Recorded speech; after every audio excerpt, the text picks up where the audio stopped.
ओम गं गणपतये नमः। आज मैं आपको सुनाने जा रही हूँ बुधवार की व्रत कथा।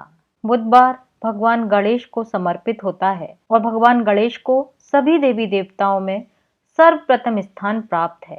किसी भी शुभ व मांगलिक कार्य की शुरुआत गणेश जी के पूजन करने के बाद ही होती है। गणेश जी को विघ्नहर्ता भी कहा जाता है और माना जाता है कि गणेश भगवान जिस पर भी अपनी कृपा बरसाते हैं उसके सारे विघ्न हर लेते हैं और उस व्यक्ति के जीवन में कभी भी कोई भी परेशानी नहीं आती। और बुधवार के दिन व्रत किया जाता है और व्रत तभी पूरा माना जाता है जब आप पूजा के बाद बुधवार व्रत की कथा पढ़ेंगे या सुनेंगे। बुधवार व्रत की कथा सुनने से भी उतना ही फल प्राप्त होता है जितना बुधवार व्रत की कथा पढ़ने से।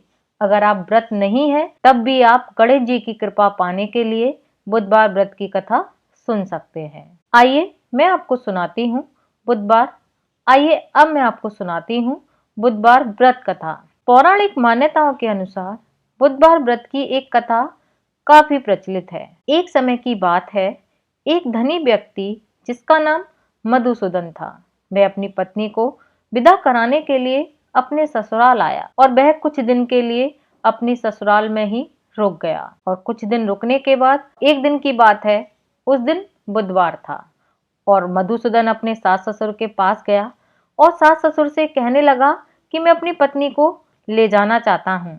लेकिन उसके सास ससुर ने कहा कि आज बुधवार है, आज के दिन गमन नहीं करना चाहिए। लेकिन मधुसूदन नहीं माना और बुधवार के दिन ही अपनी पत्नी को विदा कराकर अपने घर की ओर चल पड़ा।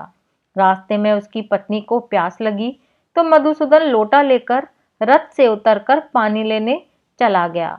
जैसे ही वह पानी लेकर अपनी पत्नी के पास पहुंचा तो वह देखकर चौंक गया और उसने क्या देखा कि उसके जैसी सूरत और वेशभूषा वाला एक व्यक्ति उसकी पत्नी के साथ बैठा हुआ था, जिसे देखकर मधुसूदन क्रोधित हुआ और क्रोध में उसने कहा, तू कौन है जो मेरी पत्नी के साथ बैठा हुआ है?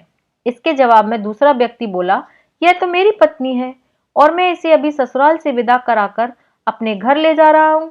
इसके बाद दोनों में झगड़ा होने लगा। तभी राज्य के कुछ सिपाही आकर लोटे वाले व्यक्ति को पकड़ने लगे। उन्होंने स्त्री से पूछा कि तुम बताओ, इसमें से तुम्हारा असली पति कौन है? पत्नी शांत रही क्योंकि दोनों ही देखने में बिल्कुल एक समान थे। वह भी नहीं समझ पा रही थी कि इनमें से उसका असली पति कौन है। तभी लोटे वाला व्यक्ति परेशान होकर कहने लगा कि हे भगवान, ये क्या लीला है जो सच्चे को झूठा बताया जा रहा है।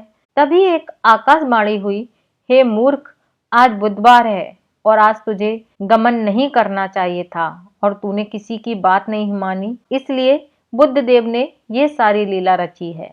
फिर उस व्यक्ति ने भगवान बुद्ध देव की प्रार्थना की और अपनी गलती की क्षमा मांगी।